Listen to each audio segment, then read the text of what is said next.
જય શ્રી કૃષ્ણ મિત્રો. આજે આપણે પંજાબ નેશનલ બેંકનું એફડીનું ફોર્મ ભરીશું. એટલે સૌપ્રથમ એમાં એકાઉન્ટ નંબર, એટલે આપણે અહીંયા પહેલું કોલમ એકાઉન્ટ નંબર, એટલે આ એકાઉન્ટ નંબર આપણે નાખીશું. આ એકાઉન્ટ નંબર પછી આવશે ફૂલ નેમ, એને કેપિટલમાં લખવાનું છે, એટલે આપણે આ કેપિટલમાં લખ્યું.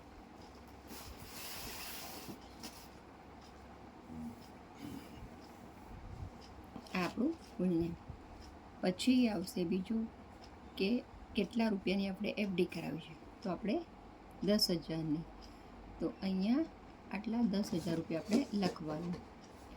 પછી ફરીથી આપણે અહીંયા એકાઉન્ટ નંબર લખવાનો છે, એટલે આપણો અહીંયા એકાઉન્ટ નંબર આપણે લખીશું.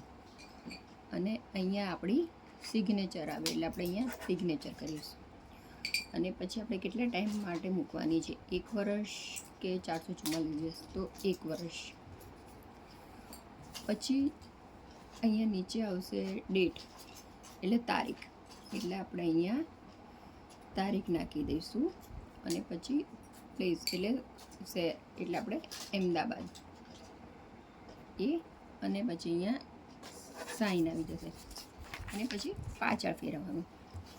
આ ફોર્મ છે, આમાં નોમિની એટલે કે તમે વારસદારમાં કોને રાખવા માંગો છો, તો એમાં આપણે અહીંયા એક આપણું નામ લખવાનું. પછી આપણા ઘરનું એડ્રેસ લખવાનું.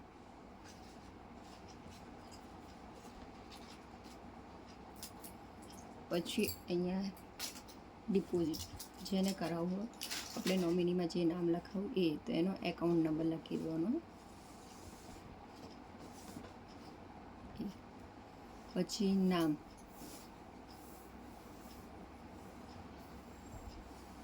એમનું એડ્રેસ,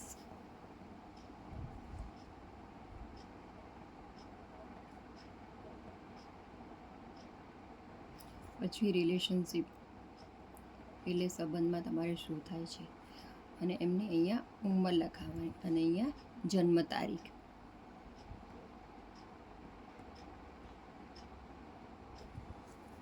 એ પતી ગયું. પછી નીચે અહીંયા આવશે પ્લેસ, એટલે કયું શહેર, એટલે આપણે અમદાવાદ આવે. અને તારીખ, એટલે અહીંયા આપણે તારીખ લખવાની. અને અહીંયા સાઇન, એટલે કે નોમિનીમાં આ વ્યક્તિને હું રાખ્યું છું, આમાં હું સંમત છું, એમ કરી આપણી સાઇન કરવાની. આ આપણું પંજાબ નેશનલ બેંકનું એફડીનું ફોર્મ છે, આપ જોઈ શકો છો. જય શ્રી કૃષ્ણ.